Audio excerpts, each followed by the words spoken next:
نحمده ونستعينه ونستغفره ونؤمن به ونتوكل عليه ونعوذ بالله من شرور أنفسنا من يهده الله فلا مضل له ومن يضلل فلا هادي له ونشهد أن لا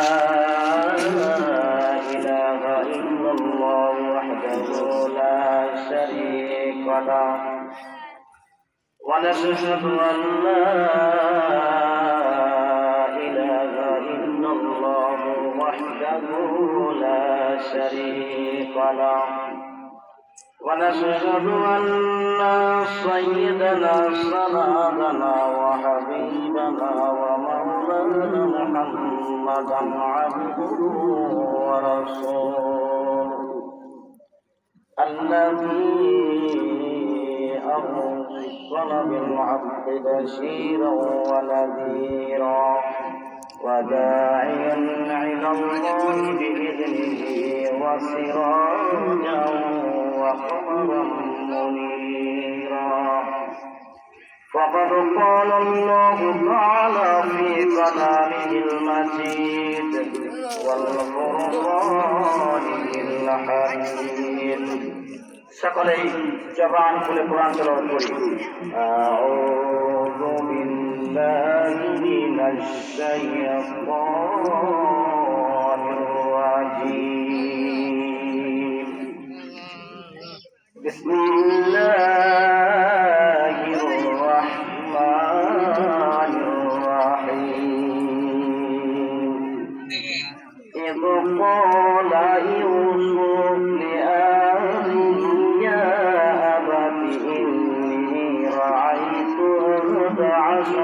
كوكبا والشمس والقمر رأيتهم لساجدين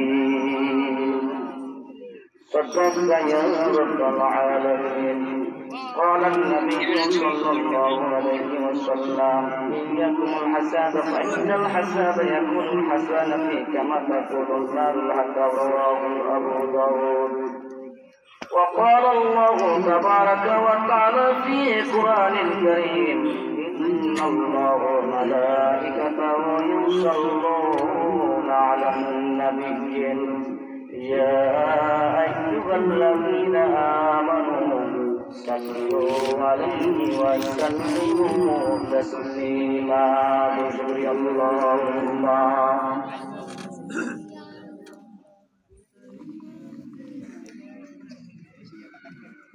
مولانا محمد وعلى آله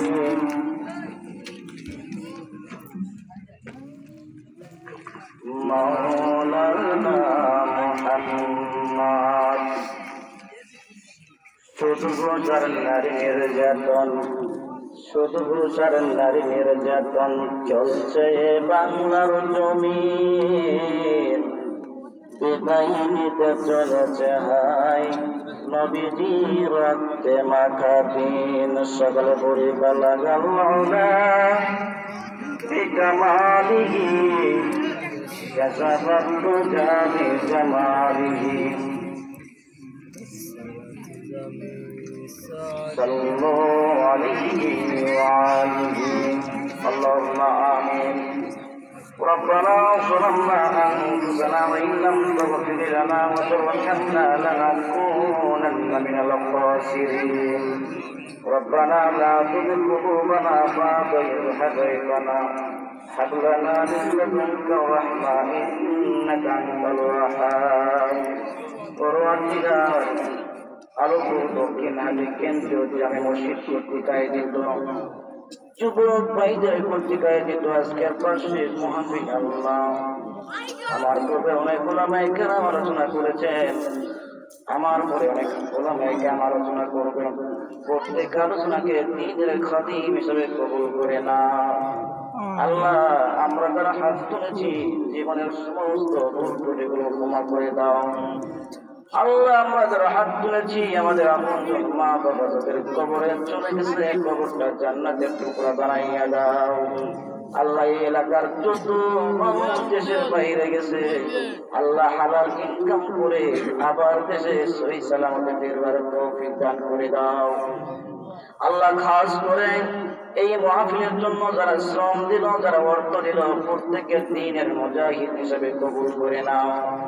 ربنا تقبل منا إنك أنت السميع العليم وتب علينا إنك أنت التواب الرحيم আল্লাহ মুর্শিদ জানাই বাংলাদেশ সংকটময় সময় সেই দলকে ক্ষমতা দিলে ইসলাম কায়েম হবে দিন কায়েম হবে এমন দলকে ক্ষমতায় বসাইয়া দিও। ওয়াজআল আখির কালামনা ইনদাল মাউত লা ইলাহা ইল্লাল্লাহু মুহাম্মাদুর রাসূলুল্লাহ। আলমপুর দক্ষিণাদি কেন্দ্র জনমসজিদ কর্তৃক আয়োজিত আজকের বার্ষিক ওয়াজ মাহফিলের সম্মানিত সভাপতি জনাব মোহাম্মদ রাশিদ আলী সাহেব মোতাওয়াল্লি অন্তর্জল মসজিদ, মোহাম্মদ আকবর আলী সাহেব সাবেক চেয়ারম্যান কুরবাননগর ইউনিয়ন পরিষদ, মোহাম্মদ কুদ্দুস মিয়া সাহেব, আসলে কুদ্দুস মিয়া নাম ঠিক নাই, লিখতে হবে আব্দুল কুদ্দুস, তাছাড়া জানা হবে, মোহাম্মদ রেখাত আলী সাহেব, মোহাম্মদ নূর আলী সাহেব। আজকের মাহফিলকে আল্লাহ রাব্বুল আলামিন কবুল করুন, সকলে বলছি আল্লাহুম্মা আমিন। আমার সময় অতি অল্প সময়ের মাঝে আমি মহাগ্রন্থ আল কোরআনুল কারীমের একটা সূরা তেলাওয়াত সূরার একটা আয়াত তেলাওয়াত করেছি। সূরার নাম ইউসুফ। সূরার নাম কি? সূরার নাম ইউসুফ। আল্লাহ রাব্বুল আলামিন যত পয়গম্বর পাঠাইছেন কোন পয়গম্বরের কথা একটা সূরাতেই শেষ করেন নাই, কিন্তু হযরত ইউসুফ আলাইহিস সালামের সমস্ত ঘটনা একটা সূরার মধ্যে দিয়েছেন। ইউসুফ আলাইহিস সালাম, ইউসুফ আলাইহিস সালাম একদিন স্বপ্নে দেখতেছেন। এই সংক্ষেপে ঘটনা আমি অনেক বড় ঘটনা সামারাইজ করে তথ্য করার চেষ্টা করছি। ইউসুফ আলাইহিস সালাম ইনার আব্বার নাম জানেন? ইউসুফ আলাইহিস সালামের আব্বার নাম ইয়াকুব আলাইহিস সালাম, আর ইয়াকুব আলাইহিস সালামের আব্বার নাম হযরত ইসহাক আলাইহিস সালাম। হযরত ইসহাক আলাইহিস সালামের আব্বার নাম হযরত ইব্রাহিম আলাইহিস সালাম। হযরত ইউসুফ আলাইহিস সালাম একদিন স্বপ্নে দেখতেছেন। এই কথা আল্লাহ রাব্বুল আলামিন কোরআনে দিয়ে দিচ্ছেন। إذا قال ইউসুফ বলল লিআবিহি তার পিতাকে, ইয়া আবাতি ইন্নী রাআইতু আমি দেখলাম 11টি কাওকাবান তারকা, ওয়াশ-শামসা সূর্য, ওয়াল কামারা চন্দ্র, রাআইতুহুম লিসাজিদিন আমার পায়ের মাঝে তারা সিজদা করতেছেন, আমাকে সম্মানের সহিত সিজদা করতেছেন। কয়জন? 11টা নক্ষত্র সিজদা করতেছেন। এই ঘটনা তিনি তার বাবাকে বললেন। বাবা তখন বললেন, বাবা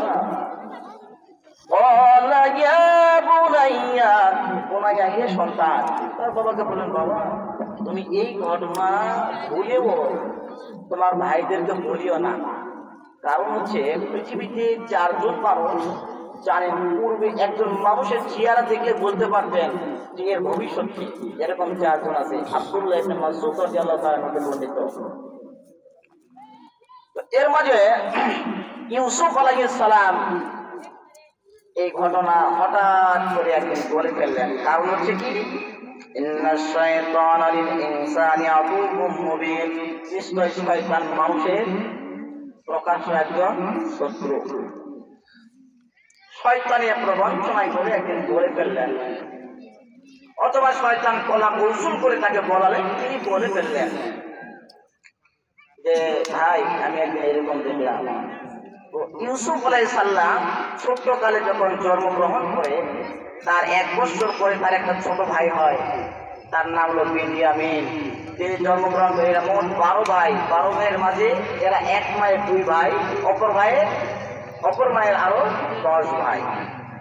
তো এরা দুইজন ছোট অবস্থায় মা যায় মারা, যারা লালিত পালিত হয় বাবার কাছে, বাবা এদেরকে যে ভালোবাসা দেয় এইটা অন্যান্য ভাইয়ের কাছে পছন্দনীয় নয়। আর আল্লাহ রাব্বুল আলামিন ইউসুফ আলাইহিস সালামকে যে চেহারা সৌন্দর্য দিয়েছে, পৃথিবীর ইতিহাসের সর্বশ্রেষ্ঠ চেহারা, এত সৌন্দর্য দিয়েছেন। তবে এর মানে এই নয় যে আমাদের রাসূলের চাইতে বেশি, আমাদের রাসূলের চাইতে বেশি হওয়ার সম্ভাবনা নাই। এখন আল্লাহ রাব্বুল আলামিন ইউসুফ আলাইহিস সালামকে বাবা যে ভালোবাসে, আমি ঘটনা সংক্ষেপ করছি, সামনে কিছু আলোচনা করব। বাবা যে ভালোবাসে অন্যান্য ভাইরা এটা পছন্দ করে না। তো তারা ভাইরা একটা চিন্তা করলো যে একে আমরা মেরে ফেলবো, অথবা আমরা জঙ্গলে ছেড়ে আসবো, অথবা আমরা কূপের মধ্যে ফেলে দিব। এইরকম একটা প্ল্যান করতেছেন। এইরকম একটা প্ল্যান করে তারা একদিক ভাইকে বাবাকে বললেন, বাবা আমার ভাই ইউসুফকে দেন, আমরা ছাগল চড়াতে যাই, আমার ভাই ছাগলগুলো দেখবে আর আমরা জঙ্গলে কাজ কাম করবো, আমার ভাই শুধু আমাদের মাল সামানা পাহারা দিবে। বাবা বললেন সম্ভব নয়, আমার সন্দেহ হয়। তো বারবার বলার পরে একদিন বাবা রাজি হয়ে গেলেন। রাজি হওয়ার পরে তার ইউসুফ আলাইহিস সালামকে নিয়ে যাওয়ার সময় কোরআনুল কারীমে আল্লাহ রাব্বুল আলামিন বলেন, ইউসুফ আলাইহিস সালামকে যখন তারা বাবার কাছ থেকে আড়াল যেই মাত্র করেছেন, ইউসুফ আলাইহিস সালাম যখন 10 ভাই তখন একসঙ্গে যাবার শুরু করলেন। বাবার চোখ থেকে যেই মাত্র আড়াল হয়ে গেল, একজন চর মারে, একজন থাপ্পড় মারে, একজন লাঠি মারে, একজন লাঠি দিয়ে আঘাত করা শুরু করে দিয়েছেন সুন্দর চেহারার উপরে। ইউসুফ আলাইহিস সালাম বললেন, ভাই আমার কি অপরাধ? আমার মাত্র 2 বছর বয়সে আমার মা মারা গেছেন। আমি মাকে 2 বছর ডাকতে পারি নাই, ছোটকালে মা মারা গেছেন। আমি আমার আব্বার কাছে লালিত পালিত হয়েছি। আমার আব্বা আমাকে অনেক ভালোবাসেন। আমার আব্বা যদি জানে তোমরা আঘাত করতেছো তাহলে আমার আব্বা বেহুশ হয়ে যাবে। আমার আব্বাকে চিনছনি? আমার আব্বা হচ্ছেন ইয়াকুব আলাইহিস সালাম, তিনি একজন নবী মানুষ। আর আমার আব্বা ইসহাক আলাইহিস সালাম, আর তার আব্বা হচ্ছেন হযরত ইব্রাহিম আলাইহিস সালাম। এই বলে ইউসুফ আলাইহিস সালামকে তারা পরামর্শ করলো কি করা হয়। একটা গর্তে পেলেন, একটা কূপ পেলেন, জঙ্গলের মাঝে কূপে নিয়ে যাওয়া হলো। কূপের মাঝে নিয়ে যে তার জামাগুলো খোলা হলো, হাত দুটি বাঁধা হলো, পাও দুটি বাঁধা হলো, রশি দিয়ে বাঁধা হলো, তাকে কূপের মধ্যে ফেলানো হবে। ইউসুফ আলাইহিস সালাম তাফসীরের মধ্যে আসে, তার সুন্দর 2টা হাত দিয়ে কূপের মাঝে যখন চেপে ধরছে, ওই হাতের উপর তারা পাথর দিয়ে আঘাত করা শুরু করে দিয়েছেন। ইউসুফ আলাইহিস সালাম তখন বলা শুরু করছেন, ভাই তোমরা আমাকে আঘাত করিও না, ও ভাই আমাকে আঘাত করিও না, আমাকে মারিও না, রক্ষা করো ভাইজান, আমাকে মারিও না। বারবার যখন বলা শুরু করলো, কিন্তু কখনোই তারা শুনছে? ইউসুফ আলাইহিস সালামের কথা কি শুনছে? শোনে নাই। ইউসুফ আলাইহিস সালামকে মাথায় রশি বেঁধে যখন কূপের মধ্যে ফেলাইয়া দিচ্ছেন, ইউসুফ আলাইহিস সালাম তখন বলছেন, আল্লাহ আমার ভাইরা তো কথা শুনছে না মালিক, আপনি তো ভালো জানেন আমি এখন কোন অবস্থায় আছি। আমার আব্বা যখন আমাকে পাঠিয়ে দিলেন, আমার আব্বা মাথার উপর হাত দিয়ে দোয়া করছেন, ওয়া আলা রাব্বিহিম ইয়াতাওয়াক্কালুন, আল্লাহ আমার সন্তানকে তোমার উপর ভরসা করে ছেড়ে দিলাম। আল্লাহ কোন মানুষের যখন ভাই কথা শোনে না, বাবা শোনে না, উস্তাদ শোনে না, গ্রামবাসী শোনে না, কোন মানুষের বিপদ মুসিবত কেউ যেটা জানে না সেটা জানেন আপনি। ও আল্লাহ গর্তের মাঝে এই মুহূর্তে আমাকে ফেলে দিচ্ছে, তুমি রক্ষা করো আল্লাহ। আমার আল্লাহ রব্বুল আলামিন জিবরাইল আলাইহিস সালামকে ডাকলেন, জিবরাইল কোন বান্দা যখন মন থেকে আমাকে ডাকে আর ওই ডাকের উত্তর আমি দিয়ে দেই, ও জিবরাইল যাও যাও ওই কূপের নিচে চলে যাও। হযরত মুহাম্মদ রাসূলুল্লাহ সাল্লাল্লাহু আলাইহি সাল্লাম একদিন জিবরাইল আলাইহিস সালামকে বললেন, জিবরাইল তোমার কতগুলো পাখা? জিবরাইল আলাইহিস সালাম বলেন, আল্লাহ পাক আমাকে 600 পাখা দান করেছেন, আর একটা পলক এক প্রান্ত থেকে অপর প্রান্ত যেতে যখন 600 পাখা একবার উঠায় আর নামায় এক প্রান্ত থেকে অপর প্রান্তে পৌঁছায়া যায়। একবার জিবরাইল আলাইহিস সালাম চলে গেলেন কূপের মাঝে, কূপের তলাদেশে গেলেন। তাফসীরের মধ্যে আসছে আল্লাহ রাব্বুল আলামিনের হুকুমে জিবরাইল আলাইহিস সালাম সুন্দর একটা পাথর এনে ইউসুফ আলাইহিস সালাম গর্তে পড়ার আগেই তার পায়ের তলে দিয়ে দিলেন। এত নরম কুশমি নরম দিয়ে দিলেন। ইউসুফ আলাইহিস সালাম ওখানে থাকলেন। 2 দিন 3 দিন চলে গেল। ইউসুফ আলাইহিস সালাম যতক্ষণ পর্যন্ত ভাইদেরকে দেখছেন ততক্ষণ সাহায্য পেয়েছিল। ভাইয়েরা কি রক্ষা করছে? করছে? করে নাই। সাহায্য চাইছে যেই মাত্র আল্লাহর কাছে, সেই মাত্র আল্লাহ সাহায্য করেছেন। এ প্রসঙ্গে ছোট্ট একটা ঘটনা বলবো, পরে তাফসীরে যাচ্ছি। ভারতের একজন প্রেসিডেন্ট ছিলেন, নাম হচ্ছে বাদশাহ শাহজাহান। নাম শুনছেন? ভারতের প্রেসিডেন্ট ছিলেন বাদশাহ শাহজাহান। এই সময় একজন ভিক্ষুক ছিলেন। তো এই ভিক্ষুক সারাদিন ভিক্ষা করে, যা পায় তাই খায়। তো বারবার ভিক্ষা করে। একজন মানুষ অনেকদিন পর দেখলো, কে রে তোমাকে অনেকদিন আগে দেখলাম ভিক্ষা করতেছো, এখনো ভিক্ষা করতেছো, তোমার কি আয় উন্নতি নাই? না ভাই, আমার তো কোনো আয় উন্নতি নাই, যা পাই তাই খাই।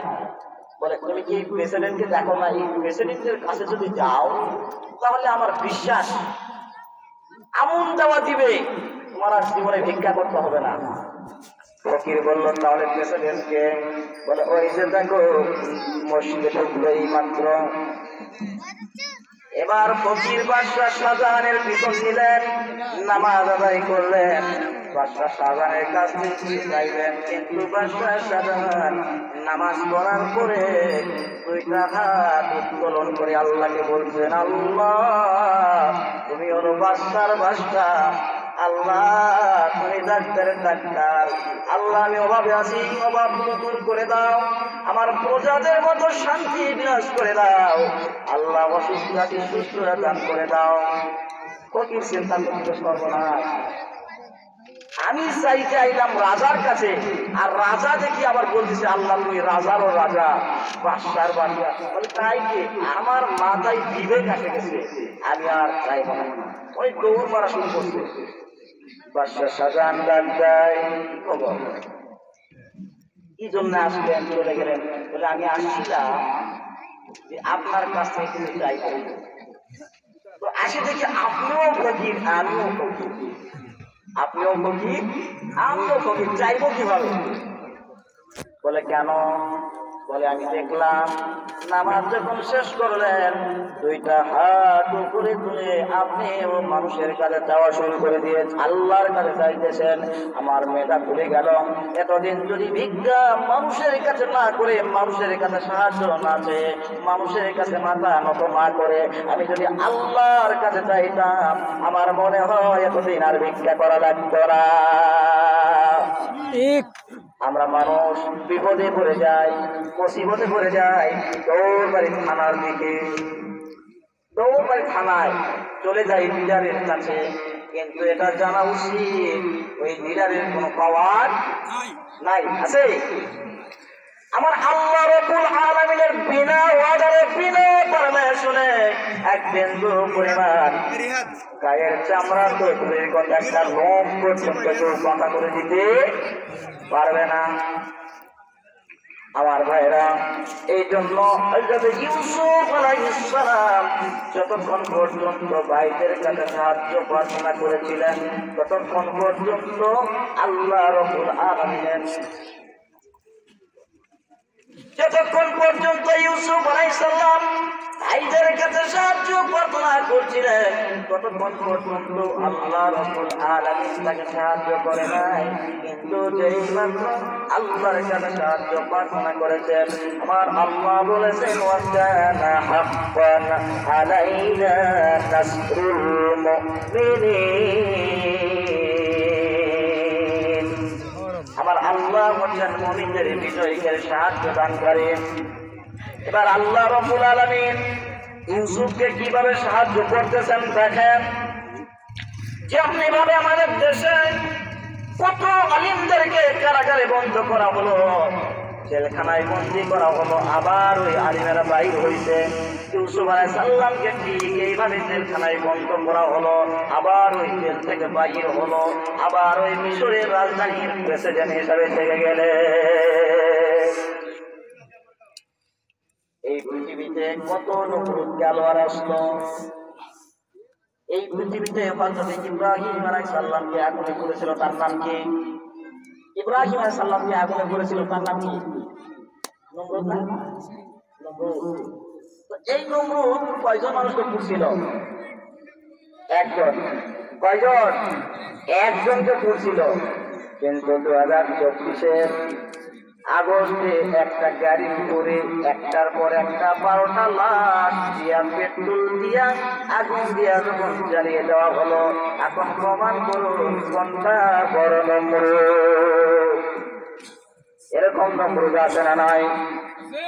আল্লাহ রাব্বুল আলামিন কোরআনুল কারীমে জানিয়ে দিচ্ছেন এরা তখন 10 জন ভাই কূপের মতো দিয়া এরা পরামর্শ করতেছে, ভাই আমরা কি করব? আমরা এখন আব্বার কাছে যাব, আব্বার কাছে গিয়ে কি জবাব দেব? তখন তারা পরামর্শ করে 3টা প্ল্যান নিল। 1 নাম্বার প্ল্যান হলো ওয়াজাউ আবাহুম ইশাউম ইয়াবকুন।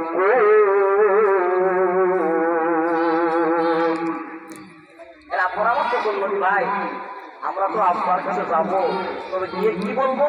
এরা পরামর্শ করলো। 1 নম্বর পরামর্শ হলো রাতের প্রথম অংশে আমরা 10 ভাই কান্না করতে করতে কি করতে?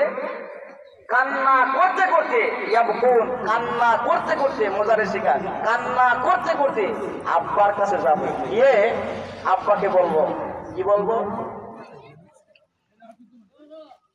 قالوا يا أبانا إنا ذهبنا نستبق وتركنا يوسف عند متاعنا فكألف زعيم।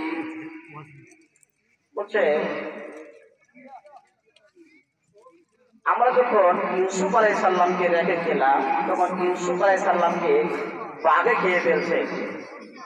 وما أنت بمؤمن لنا ولو كنا صادقين। আপা ইউসুফ আলাইহিস সালামকে বাঘে খেয়ে ফেলছে, আমরা যে বলবো এই কথা কি আপনি বিশ্বাস করবেন? আমরা তো সত্য কথাই বলছি, আপনি হয়তো বিশ্বাস করবেন না। তখন ইউসুফ আলাইহিস সালাম এর আব্বা নবী মানুষ, পয়গম্বর মানুষ, বুদ্ধি জ্ঞান কম না বেশি? আলিমদের বুদ্ধি জ্ঞান কম না বেশি? এক রাজা একবার বলছিল যে আমাকে যে একটা অজানা ঘটনা শোনাতে পারবে, অজানা ঘটনা, তাকে আমি রাজ্যের কিছু অংশ সম্পদ দিয়ে দিব। তো একজন এসে বললো হুজুর আমি একটা জানি। কি জানো? আমি জানি যে একটা পিপিলিকা একটা ট্রেনের সাথে অ্যাক্সিডেন্ট হলো আর ট্রেনটা উল্টে পড়ে গেল। এটা হতে পারে, এটা কলকাতা অনেক দূরে। তো একজন আলিম এসে বলতেছে হুজুর আমি একটা ঘটনা জানি। কি? আপনার আব্বা তো মারা গেছে। বলেছি আপনার আব্বা মারা যাওয়ার সময় আপনার আব্বা আমার কাছ থেকে 5 লক্ষ টাকা ঋণ নিয়েছিল, এটা কি আপনি জানেন? যদি কয় না, অজানা ঘটনা শোনালে কত দেওয়া লাগবে? রাজ্যের কিছু অংশ দিতে হবে। আর যদি কয় জানি, আপনার আব্বার টাকা না দিয়ে তো কবরে গেছে, তাহলে কত দেওয়া লাগবে? 5 লাখ। ঠিক আছে, 5 লাখ নিয়ে চলে যান। এটাই হচ্ছে অর্থাৎ আলিমদের মেধা, বিবেক, বুদ্ধি আল্লাহ রাব্বুল আলামিনের পক্ষ থেকে নাজিল হয়। এখন বললেন ওয়ামা আনতা বিমুমিনিন লানা ওয়ালাউ কুননা সাদিকিন। আব্বা, আমরা যেটা বলছি আপনি বিশ্বাস করেন আর না করেন, আমরা কিন্তু সত্য কথা বলছি। ইউসুফ আলাইহিস সালামকে যখন আমরা রেখে মাল সামানা দিয়ে দেখার জন্য চলে গেলাম, আর ইউসুফ আলাইহিস সালামকে তখন বাঘে খেয়ে দিছে, আর আমরা তখন আসি, তখন ইউসুফ আলাইহিস সালামের আব্বা বলেন যে আচ্ছা খাইয়ে যে নিছে, তো ইউসুফ আলাইহিস সালামের কোনো গায়ের জামা টামা নাই, তার যে জামা ছিল। তখন এরা 2 নম্বরের প্ল্যান ছিল যে একটা ছাগল জবাই করে ইউসুফ আলাইহিস সালামের জামা খুলিয়ে ওই জামাতে রক্ত মাখাইয়া তারা আনে দিয়ে দিচ্ছেন বাবার কাছে, আব্বা এই যে জামা। সে কথা আল্লাহ রাব্বুল আলামিন বলেছেন কোরআন শরীফে, ওয়াজাউ আলা কামিসিহি বিদামিন কাযিব। মিথ্যা একটা কথা বলে সলজুয়ানি করে এই জামাটা তারা দিয়ে দিল। বাড়িতে বল দিলাম আম্মা বুঝলো। ইয়াকুব আলাইহিস সালাম বললেন, বাবা জঙ্গলের বাঘ নবীদেরকে খেতে পারে না, আমার ইউসুফ একদিন রেডি হবে, এটা আমার জানা। আলমপুর কেন্দ্র। ও বাবা, ইউসুফ আলাইহিস সালামকে যে বাঘে খেয়েছে তোমরা একটু জিজ্ঞাসা করো, দেখায় দাও। তার একটু দৌড় মেরে চলে গেলেন জঙ্গলের দিকে গিয়া একটা বাঘ দুর্বল অবস্থায় ঘোরাফেরা করতেছে, এই বাঘকে ধরে আনলেন, আনার পরে ইয়াকুব আলাইহিস সালামের সম্মুখে আনলেন। এরপরে ওই বাঘের মুখে কিছু রক্ত মাখিয়ে দিলেন। আসার পরে বলছেন, আব্বা এই যে বাঘ দেখতেছেন মুখের মধ্যে রক্ত, এই বাঘে আমাদের ছোট্ট ভাই দয়ার ভাই আদরের ভাই ইউসুফ আলাইহিস সালামকে খেয়ে ফেলেছে। ইয়াকুব আলাইহিস সালাম নবী মানুষ, উনি জানেন যে এগুলো সম্পূর্ণ মিথ্যা কথা বলতেছেন। এবার তিনি বলছেন, আল্লাহ আপনি দয়া করে মায়া করে এই বাঘের জবানটা খুলিয়া দেন। ইয়াকুব আলাইহিস সালাম বলেন, ও বাঘ, আল্লাহর ওয়াস্তে তুমি বলো তুমি কেমনে আমার ইউসুফকে খালে? বাঘ এবার জবাব দিচ্ছে, না না নবীজি, আমরা আপনার ইউসুফকে খাই না।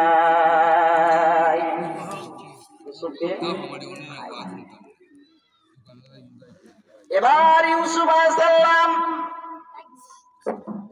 এটা শোনার পরে তার আব্বা বললেন, আমি বলছি তোমরা কি বলতে চাচ্ছ?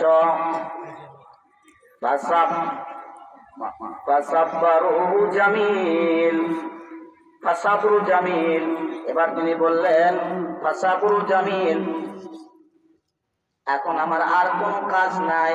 ফাসাবরু জামিল, উত্তম ভাবে সবর ধারণ করতে হবে। কি করতে হবে? সবর ধারণ করতে হবে, ধৈর্য ধারণ করতে হবে। তোমরা যে কাজগুলো করেছো সম্পূর্ণ মিথ্যা একটা পায়তারা ঘটাইছো, এখন আমাকে অবশ্যই ধৈর্য ধারণ করতে হবে। আমার আল্লাহ রাব্বুল আলামিন অবশ্যই অবশ্যই আমার ইউসুফকে আমার কাছে পৌঁছায়া দিবে রাখবে, এটা তার আশা। এখানে একটা ঘটনা বলা দরকার। ইয়াকুব আলাইহিস সালাম একদিন বাড়িতে বসে আছেন, এমন সময় একজন পথিক আসেন, একজন ভিক্ষুক আসে, বলছেন যে আমি তো ক্ষুধার্ত, আমার কিছু খাবার নেই। ইয়াকুব আলাইহিস সালাম বললেন, বসেন আমি আসতেছি। ইয়াকুব আলাইহিস সালাম নবী মানুষ, মিথ্যা কথা বলে না। ক্বালান নবিয়্যু সাল্লাল্লাহু আলাইহি ওয়াসাল্লাম, কুল্লু নাবিয়্যিন মাসুম, প্রত্যেকটা নবী নিষ্পাপ। ইয়াকুব আলাইহিস সালাম ঘরের মধ্যে গেলেন, কিন্তু অন্য কাজে ব্যস্ত হয়ে গেছেন, ভুলে গেছেন এই কথা যে দরজায় একজন পথিককে বসে এসেছি বনে নাই। ইয়াকুব আলাইহিস সালাম ভুলে গেছেন অথবা আল্লাহ ভুলাইয়া দিয়েছেন। ইয়াকুব আলাইহিস সালাম দীর্ঘ সময় আসে না, পথিক দীর্ঘ সময় বসে থাকতে থাকতে যখন তার বিরক্ত বোধ হলো, তিনি চলে গেলেন। যাওয়ার সময় তিনি দোয়া করতেছেন, আল্লাহ আমি যেই খাবার খেলে 40 দিন পর্যন্ত আমার খাবার আগ্রহ থাকে না, 40 দিনের আগ্রহ নিয়ে আমি আসছিলাম। আল্লাহ যে মানুষটা ভিতর গিয়ে আর আসলো না, ওরে 40 বছর তুমি আগ্রহতে রাখিও।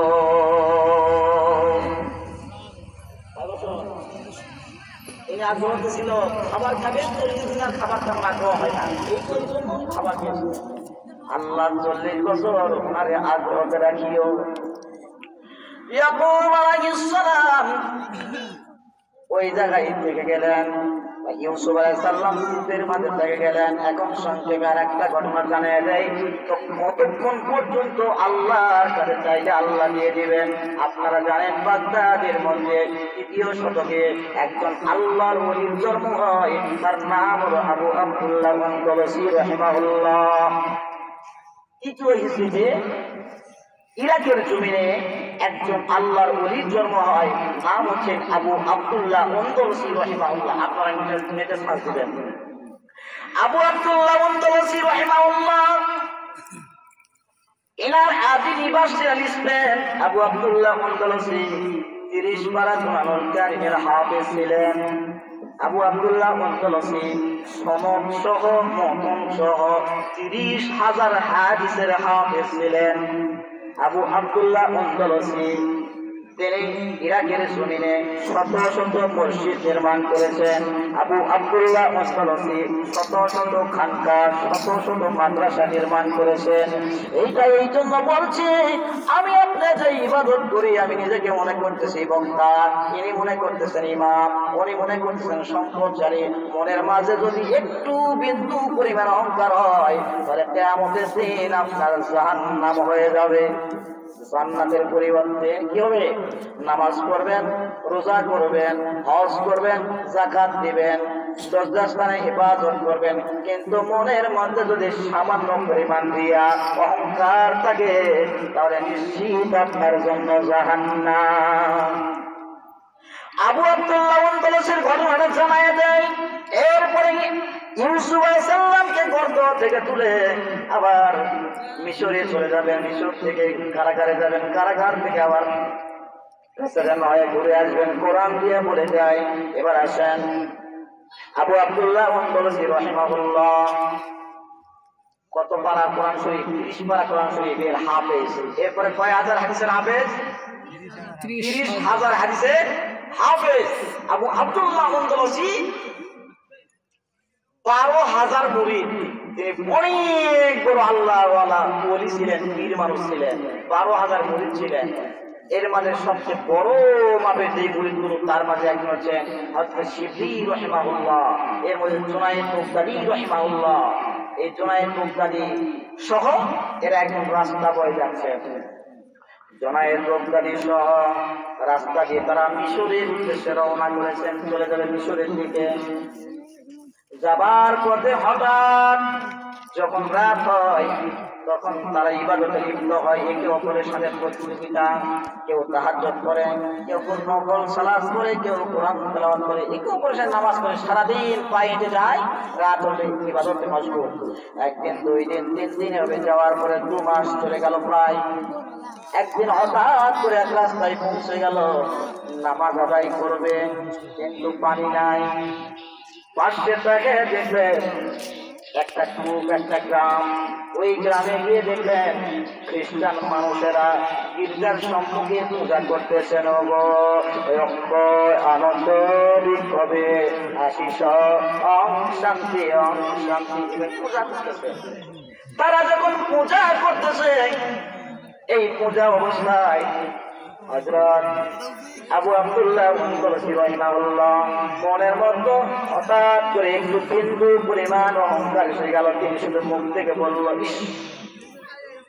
আবু আব্দুল্লাহ আনদালুসি শুধু এইটুকু বলল ইস, যে মানুষগুলো পূজা করতেছে কত সুন্দর চেহারা, এই মানুষগুলো যাবে জাহান্নামে। আমি আব্দুল্লাহ আনদালুসি 30 পারা কোরআনের হাফেজ, আমি যাব জান্নাতে। আমি আবু আব্দুল্লাহ আনদালুসি ৩০,০০০ হাদিসের হাফেজ, আমি যাব জান্নাতে। আমি হলাম মুসলিম জাতি।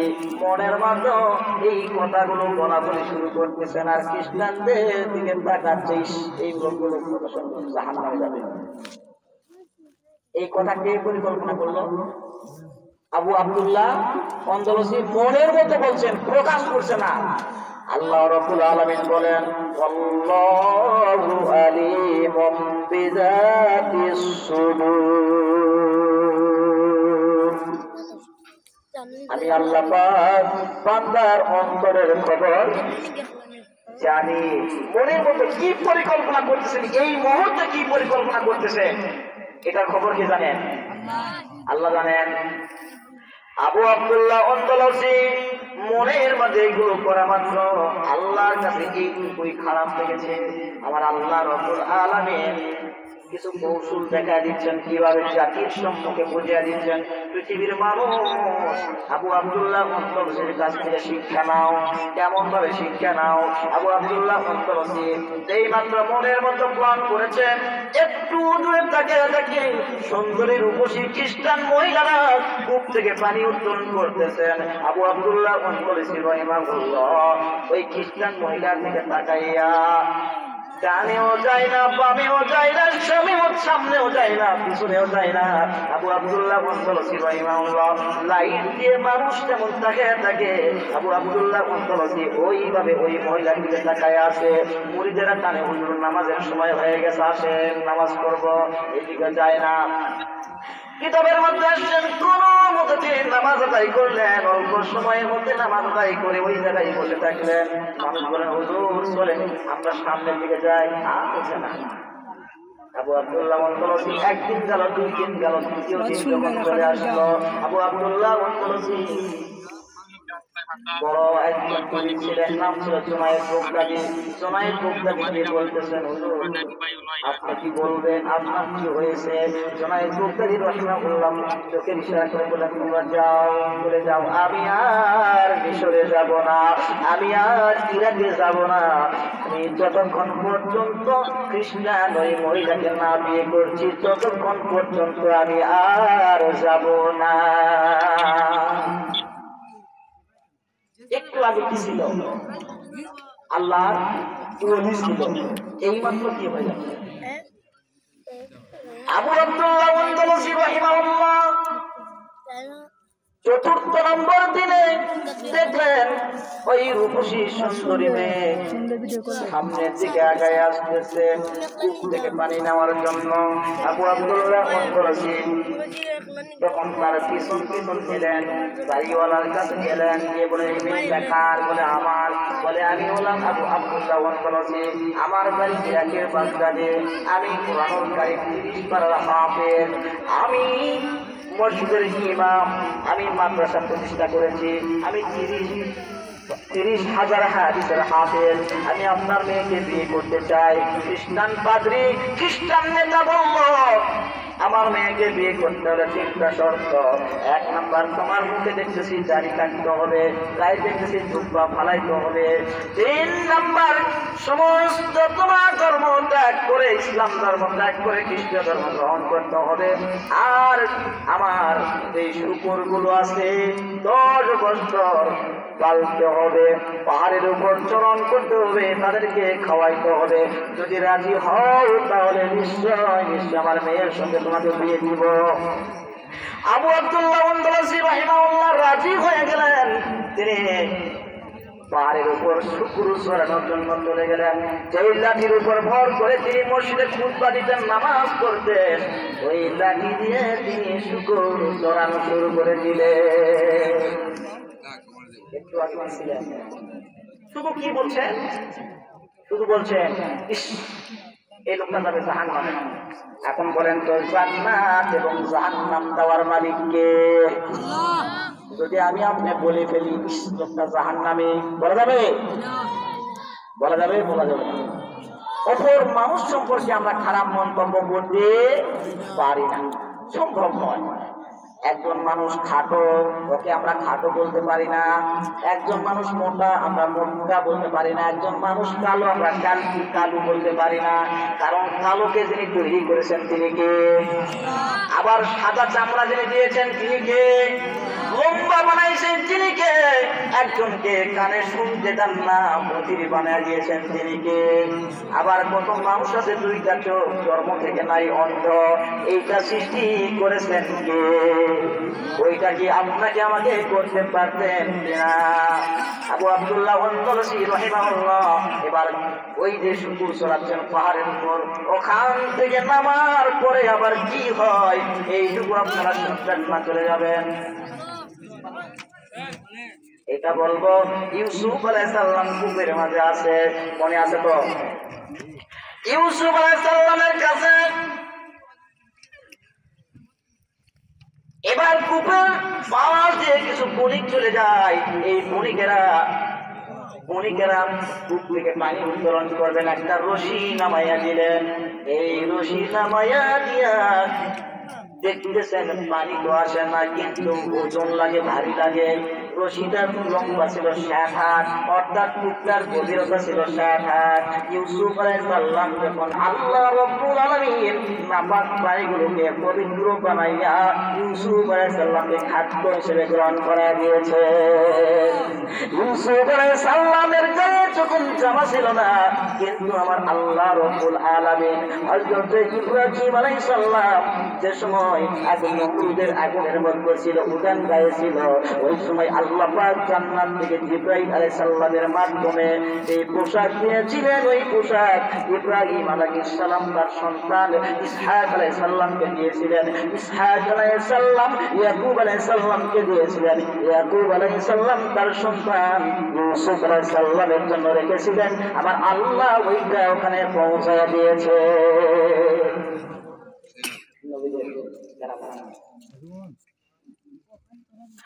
এবার ইউসুফ আলাইহিস সালাম গর্তের মাঝে দেখলেন, গর্ত থেকে উত্তোলন করলেন। তারা দেখলেন খুব সুন্দর চাকচম একটা সন্তান, একটা গোলাম পেয়েছি আমরা। এ কথাও আল্লাহ রাব্বুল আলামিন কুরআনুল কারীমে জানিয়ে দিলেন, ক্বালা ইয়া বুশরা হাদা গোলাম। সুন্দর একটা গোলাম আমরা পেয়ে গেছি, একটা সুন্দর পাই। তখন তারা মিশরের দিক চলে গেলেন। এইটার নাম ছিল মালিক। এই মালিক ওই গোলামকে নিয়ে ইউসুফ আলাইহিস সালামকে নিয়ে তারা চলে গেলেন মিশরের বাজারে। অনেক মানুষ দেখার জন্য আসতেছে, দাম করতেছে না, একজন এক একভাবে কত টাকা দিবেন, কিন্তু মালিক কখনো দাম চায় না। একজনকে বলে কত দিবেন, 35 দিরহাম, হয়ে যাও। আরেকজন 30 দিরহাম, আরেকজন 40 দিরহাম। সবাই শুধু দাম বলে, কিন্তু সবাইকে সরিয়ে দেয়। কিন্তু ওই দেশের খাদ্য মন্ত্রী ছিলেন, তার নাম ছিলেন আজিজ মিসর। আজিজ মিসর তখন আগিয়ে আসলেন। আজিজ মিসর আগিয়ে এসে বলতেছেন, কত টাকা নিবেন? বলে, আমার এই গোলাম, একদিকে গোলামকে দিব পাথর পাল্লায়, আর একদিকে স্বর্ণ উঠাইয়া দিব। এই পরিমাণ অর্থ যে দিতে পারবে আমি সেখানে রাখি। আজিজ মিসরের স্ত্রী ছিল, তার নাম ছিল জুলাইখা। তার নাম কি? জুলাইখা। অনেক মানুষ ভুল ধারণা করে, কয় ইউসুফ আলাইহিস সালাম জুলাইখার সাথে প্রেম করছে। মিথ্যা কথা, নাউযুবিল্লাহ। ইউসুফ আলাইহিস সালাম প্রেম করছে তো আল্লাহর সাথে, জুলাইখার সাথে প্রেম করছে। জুলাইখা তার স্বামীর কাছে গিয়ে বললেন, ও প্রাণের স্বামী, আজকে বাজারে দেখলাম সুন্দর একটা সন্তান, জীবনে দেখি নাই। এইরকম মানুষ, এটা মানুষ না, জিন না, ফেরেশতা, জীবনে দেখছি না। বাজারে বিক্রি করার জন্য আনছে। ও প্রাণের স্বামী, যদি মন চায় আমার বিয়ের পরে আমি আপনার কাছ থেকে কিছুই চাই নাই, আমি চাই ওই গোলামটা আমাদেরকে দিয়ে দেন, আমাকে দিয়ে দেন। আজিজ মিসর রাজি হয়ে গেলেন। আজিজ মিসর ইউসুফ আলাইহিস সালামকে নিয়ে নিলেন।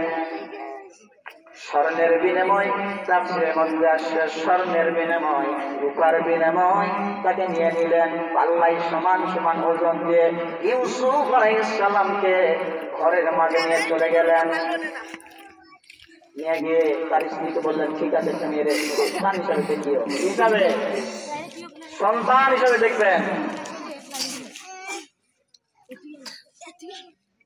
তো তখন তিনি ওখানে সন্তান হিসাবে দেখাশোনা, লালন পালন শুরু করলেন। 1 বছর গেল, 2 বছর গেল, 3 বছর গেল, 7 বছর সময় যখন অতিবাহিত হচ্ছে, ইউসুফ আলাইহিস সালামকে এত সুন্দর, জুলাইখা তখন আকৃষ্ট হওয়া শুরু করলো। কাছে চায়, কিন্তু ইউসুফ আলাইহিস সালাম রাজি হয় না, আরো কাছে চায়। ইউসুফ আলাইহিস সালামকে ঘরের মধ্যে নিলেন। ঘরের মধ্যে নিয়ে দরজাগুলো বন্ধ করলেন। কিতাবের মধ্যে আসে 3টা অথবা 7টা দরজা বন্ধ করলেন।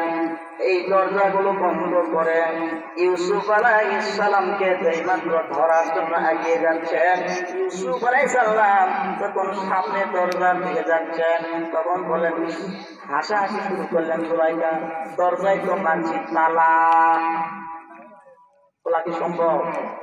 কিন্তু আমার আল্লাহ রাব্বুল আলামিন বললেন, ইন্না রাহমাতাল্লাহি করিবুম মিনাল মুহসিনিন। মুহসিন বান্দাদেরকে, আল্লাহ ওয়ালাদেরকে, আল্লাহর ওলিদেরকে সাহায্য করার, সহযোগিতা করার দায়িত্ব কার? দায়িত্ব তো আল্লাহ। আমার আল্লাহ রাব্বুল আলামিন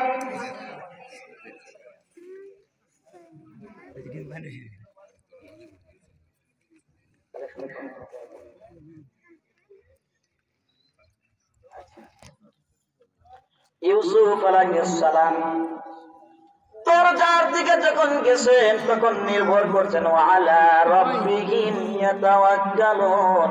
আল্লাহ, ইজ্জতের মালিক আপনি, বেইজ্জতি করার মালিক আপনি, সম্মান দেওয়ার মালিক আপনি, বেইজ্জতি করার মালিক আপনি। আল্লাহ, এই মুহূর্তে আমাকে সাহায্য সহযোগিতা করুন। আবার আল্লাহ রাব্বুল আলামিন সাহায্য বাড়িয়ে দিয়েছেন। ইউসুফ আলাইহিস সালাম দরজায় হাত দিয়েছেন আর ফটাফট তালা চাবি খুলে গেছেন। ইউসুফ আলাইহিস সালাম বাইরে মাত্র আসা শুরু করেছেন। এমনি সময় ইউসুফ আলাইহিস সালামের গায়ের জামা পিছন দিক থেকে টেনে ধরেছেন, জামা খান ছিঁড়ে গেছেন। আর সাথে সাথে সামনে আজিজ নিচে আসছেন। তার স্বামীর কাছে একটা বিচার দিল, ওগো প্রাণের স্বামী, একটা কথা, যেই মানুষকে গোলাম হিসেবে কিনে আনলেন, সন্তান হিসেবে রাখলেন, কিন্তু আজকে দেখেন আমার সাথে সে অবৈধ কাজে লিপ্ত হতে চায়, অবৈধ কাজে লিপ্ত হতে চায়। এই জন্য যখন আমার কাছে আসছে আমি ধাক্কা মেরে ফেলে দিয়েছি। কথা সত্য না মিথ্যা? পৃথিবীর ইতিহাসে নারীদের কলা কৌশল সর্ব অবস্থায় মিথ্যা হয়ে যায়। বর্তমান কোরআনুল কারীম থেকে তেলাওয়াত করেছিলাম আয়াত, ওয়াজাউ আবাহুম ইশাইয়াবুকুন। মনে আছে এরা 10 ভাই কান্না করতে করতে গিয়েছিল। এখনো পৃথিবীর ইতিহাসে কত মহিলা আছে এমনি এমনি মিথ্যা অভিনয় করে কান্না শুরু করে। কথা বলুন ঠিক না বাকি? মহিলা একটা শব্দ। এবার ইউসুফ আলাইহিস সালাম বললেন, ঠিক আছে, আমার যে জামা, এই জামা তিনি পিছন থেকে টান মারছেন। বলেন, না, এটা সম্ভব নয়, এটা জুলাইখা মিথ্যা কথা বলতে পারে না। তখন ইউসুফ আলাইহিস সালামকে বললেন, তাহলে তুমি সাক্ষী সংগ্রহ করো। ইউসুফ আলাইহিস সালাম এই 7 তলা বিল্ডিং এর উপর ছিল। ওই জুলাইখা ওই বিল্ডিং এর সবাইকে বাইর করে দিয়েছিল, কিন্তু 6 মাসের একটা বাচ্চা, একটা মহিলা বুকের মাঝে দুধ খাওয়াচ্ছিলেন, শুধু ওই মহিলাই ছিল। তখন ইউসুফ আলাইহিস সালাম বললেন, আল্লাহর সাহায্য অবশ্যই আসবে। এই যে 6 মাসের বাচ্চা শিশু, তিনি সত্য কথা বলে দিবে। কে বলবে? এই 6 মাসের বাচ্চা।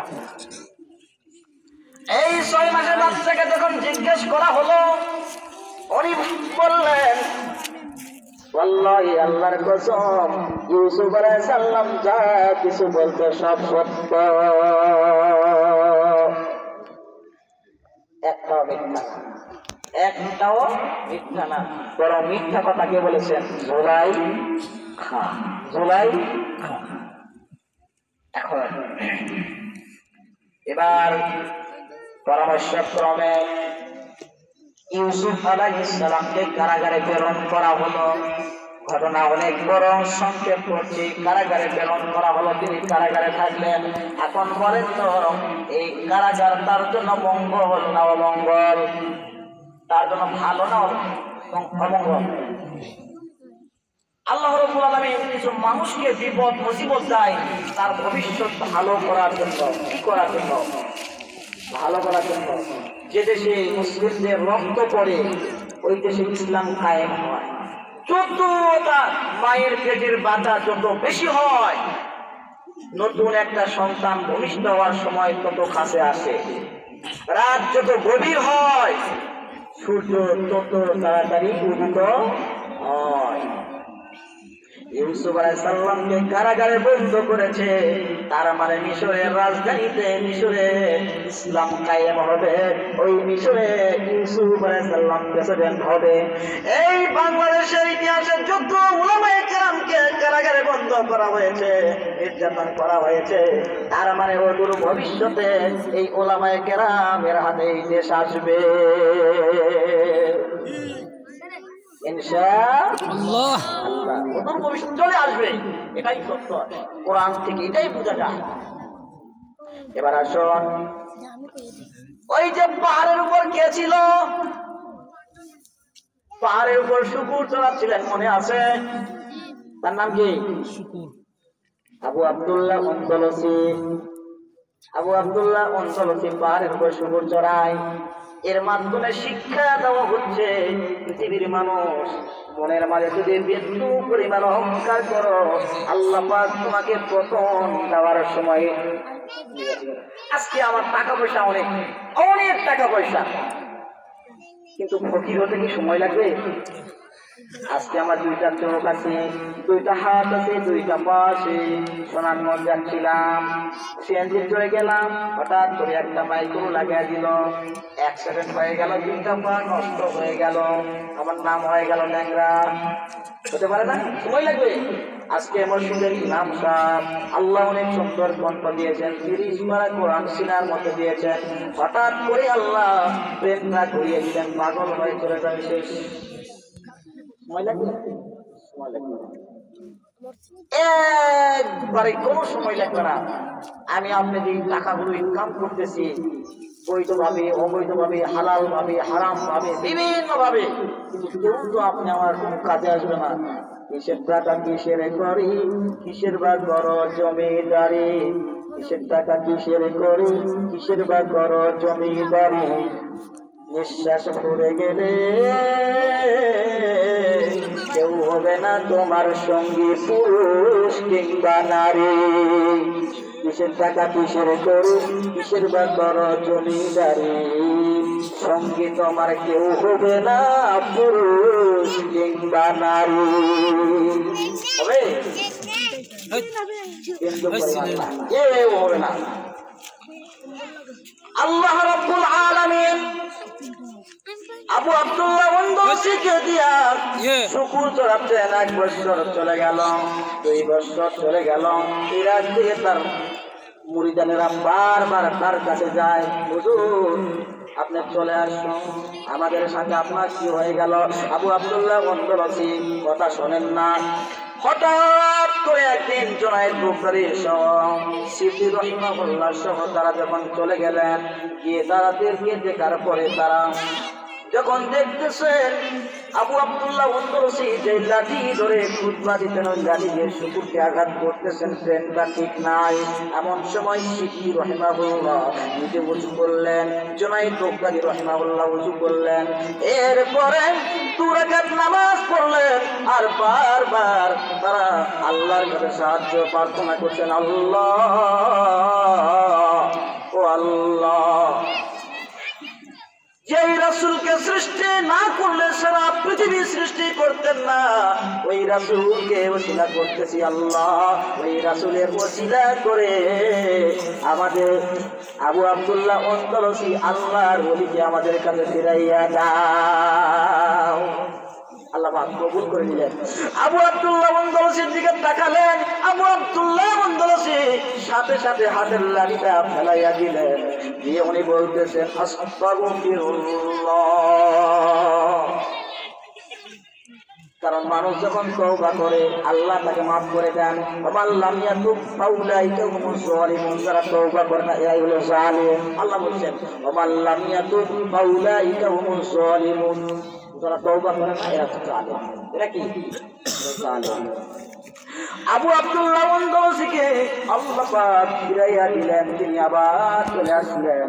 অনেক বড় ঘটনার সংক্ষেপ করছি। এখন আসুন আমার ভাইরা, আবু আব্দুল্লাহ কলসিকে দিয়া পৃথিবীর মানুষকে জানিয়ে দিলেন, বিদ্যুৎ পরিমাণ যদি অহংকার থাকে, আপনার আমল, আপনার নামাজ, আপনার কুরবানি কোনটাই কবুল হবে। হজ করতে গেছেন এই উদ্দেশ্যে, হজ করে আসলে মানুষ আমাকে আল হজ বলবে, আপনার হজ শেষ, আপনার হজ শেষ। নামাজ না পড়লে মানুষ বলবে কি? নামাজ পড়তে গেলাম মসজিদে, আল্লাহ বললেন ফাওয়াইলুল লিল মুসাল্লিন, লোকদের নামাজ ধ্বংস, শেষ, আপনার নামাজ শেষ। রোজা না থাকলে মানুষ বলবে কি? মানুষদের আমি ইবাদত করলাম। দাড়ি না রাখলে মানুষ বলবে কি রাখলাম। মুখ থেকে আমার ইবাদত আল্লাহর কাছে কবুল একটাও হবে না। এখন আসুন, ইউসুফ আলাইহিস সালাম কারাগারে গেলেন। কেন গেলেন? সংক্ষেপে একটা ঘটনা বলে আমি চলে যাচ্ছি। একটা রাজা, আল্লামা শেখ সাদী রহমাতুল্লাহ আলাইহি লিখেছেন, ঘটনাটা আপনারা বুঝবেন, 2 মিনিট লক্ষ্য করুন। শেখ সাদী রহমাতুল্লাহ একটা ঘটনা লিখছেন যে অনেক জঙ্গলে গেছেন একটা রাজা হরিণ শিকার করার জন্য, সাথে একজন বডিগার্ড আছে। তো হরিণ সেদিন শিকার হলো না, কিন্তু ডান পায়ের বিদ্যানগুলি কেটে গেছে রাজা। কোন পায়ে? ডান পায়ের বিদ্যানগুলি কেটে গেছে। তো সাথে যে বডিগার্ড ছিল তিনি বলতেছেন আলহামদুলিল্লাহ। কি বলছেন? আলহামদুলিল্লাহ। কেটে গেছে পাও, পাওটা বাঁধন দিচ্ছে, রক্ত বন্ধ করতেছে, আর বলতেছেন আলহামদুলিল্লাহ।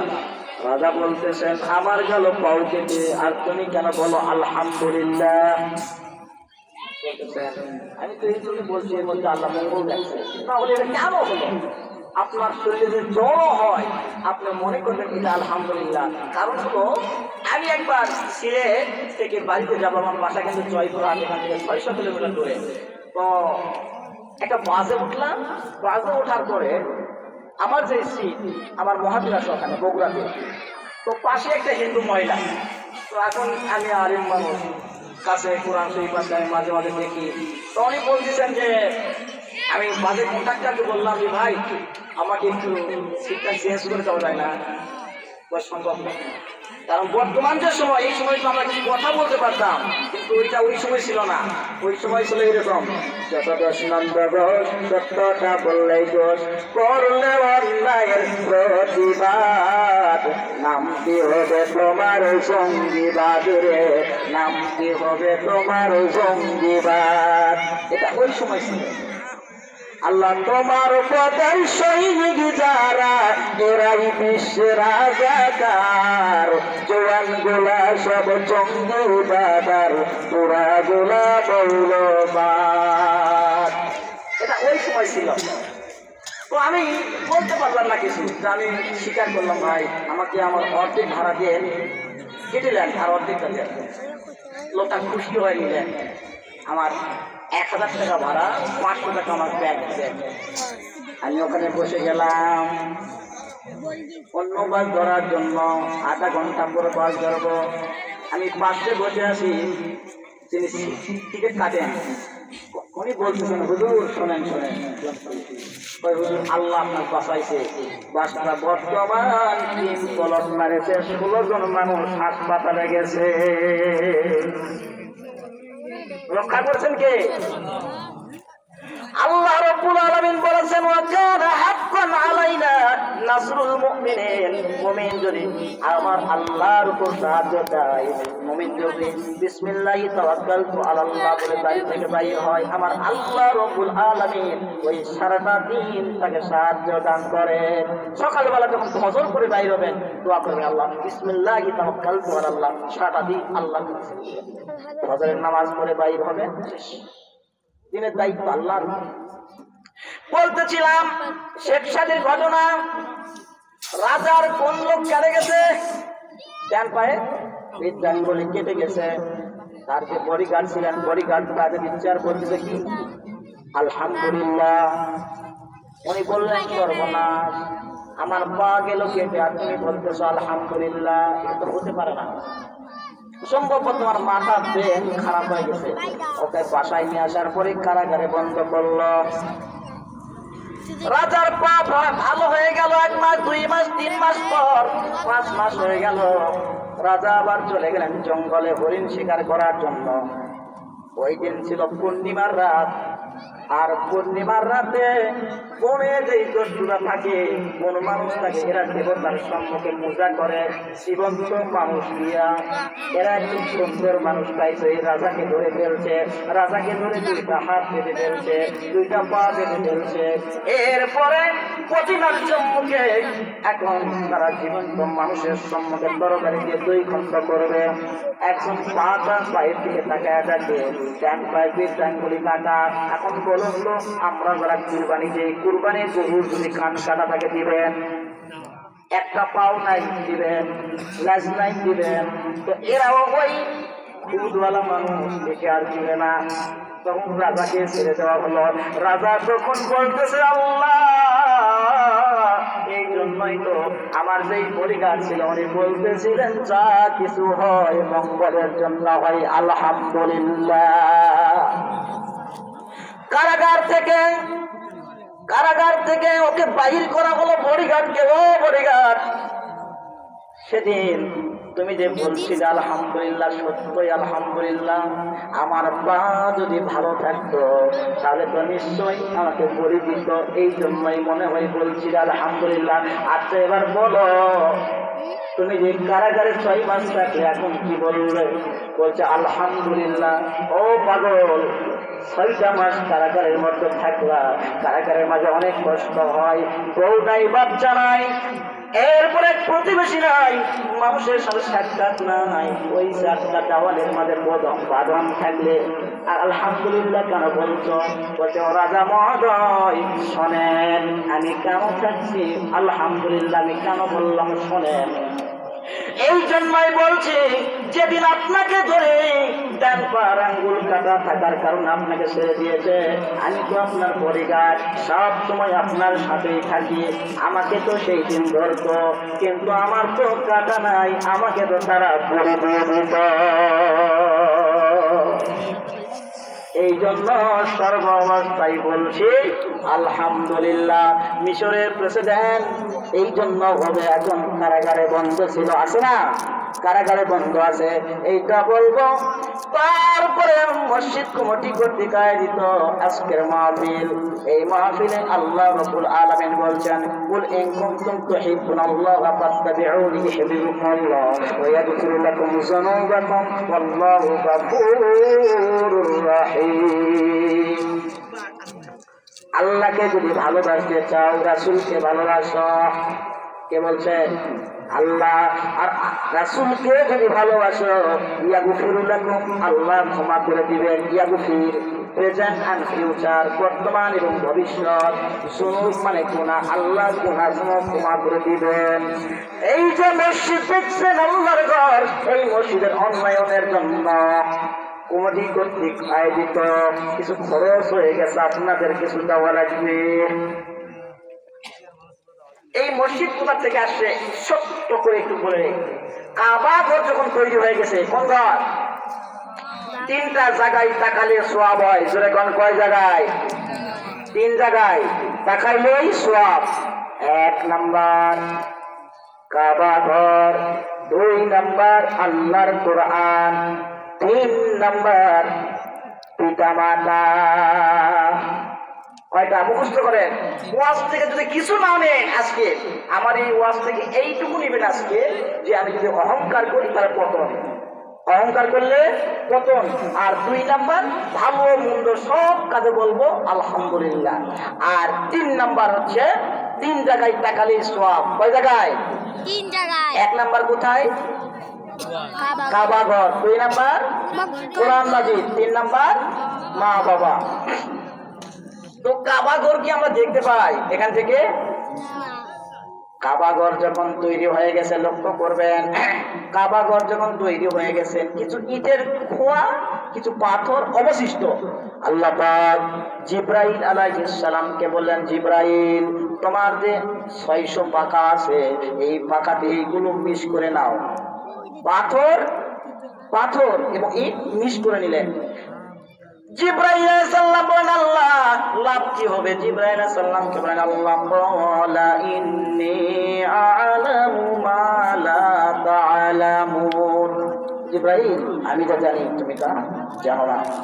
জিবরাইল আলাইহিস সালামকে আল্লাহ পাক 600 পাখা দান করেছেন, আর এই 600 পাখা এই পৃথিবীর জমিনে 4 বার তিনি উত্তোলন করেছেন। একবার প্রথম তিনি উত্তোলন করেছেন মূসা আলাইহিস সালামের সময়। হযরত মূসা আলাইহিস সালাম যে সময় ফেরাউন পরীক্ষা করছিলেন, এক জায়গায় আগুন জ্বালায়া দিয়েছিলেন উত্তপ্ত কয়লা, আর এক জায়গায় স্বর্ণ। মূসা আলাইহিস সালামকে পরীক্ষা করতেছিলেন মূসা কোনটা চায়।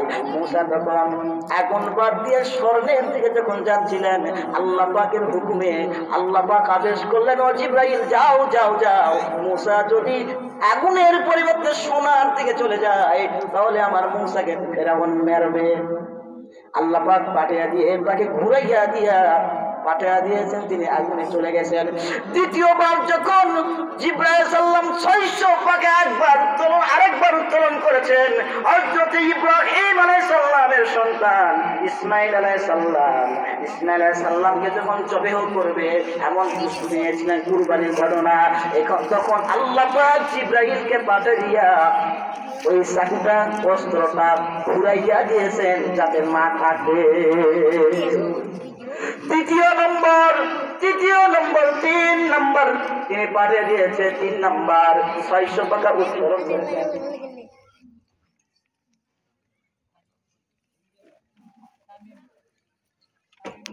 লিল্লাহি তাকবীর, লিল্লাহি তাকবীর। ম্যানেজিং কমিটি করে বলছেন 3টা জিনিস মনে রাখবেন। তাহলে খানায় কাবা তৈরি করার পরে ইট এবং পাথরের কিছু কুচি অবশিষ্ট আছে, তো ইটের লিখলেন মুহাম্মদ মিম হা মিম দাল, আর পাথরে লিখলেন আল্লাহ। লেখার পরে মিশ করলেন, মিশ করার পরে আল্লাহ পাক জিবরাইলকে বললেন, জিবরাইল তুমি এই 600 পাখা দিয়ে সারা পৃথিবীতে ছিটিয়ে দাও। জিবরাইল সাল্লাম ছিটিয়ে দিলেন। ছিটিয়ে দেওয়ার পরে আল্লাহ রাব্বুল আলামিন জিবরাইলকে বলেন, জিবরাইল তুমি কি জানো এটা কি করলেন? বলে আল্লাহ আপনি ভালো জানেন। বলে শোনো, যে জায়গায় আল্লাহ নামের শব্দের এই পাথর পড়েছে কিয়ামতের আগে হলে ওই জায়গায় আল্লাহ পাকের নামে একটা মসজিদ তৈরি হবে। জোরে বলো সুবহানাল্লাহ। আর মুহাম্মদ শব্দের যে ইটের কুচি পড়েছে ওই জায়গায় একটা মাদ্রাসা নির্মাণ হবে যেখানে কোরআনের তেলাওয়াত হবে। জোরে বলো সুবহানাল্লাহ। হতে পারে আলিয়া, হতে পারে কওমি, হতে পারে খারেজি, সেখানে একটা মাদ্রাসা নির্মাণ হয়ে যাবে। হতে পারে মুক্ত, সেখানে একটা মাদ্রাসা নির্মাণ হবে। তো সেই জন্য বলছি, আমরা তো কাবাকে দেখতে পাচ্ছি না, কিন্তু কাবার অংশ আছে না নাই? আমরা প্রতিদিন 5 বার যাই, সেই কাবাকে দেখতে পাই নাই? 5 বার আমরা 5 বার যাবো মসজিদে নামাজ পড়বো। 2 নাম্বার আমরা মা বাবার দিকে নিয়ে নজরে তাকাবো। আর 3 নাম্বার কোরআনুল কারীম দেখে দেখে তেলাওয়াত করবো। মুখস্থ পারলে তো আলহামদুলিল্লাহ পড়বেন, তবে দেখে পড়ার সওয়াব বেশি, দেখে পড়ার সওয়াব বেশি করবেন। তো এখন এতক্ষণ আমি যে মসজিদের কথা বললাম, এই মসজিদের উন্নয়ন প্রকল্পে এই মুহূর্তে আপনারা কেউ কি রাজি আছেন? সংক্ষেপে 500 টাকা দিবেন।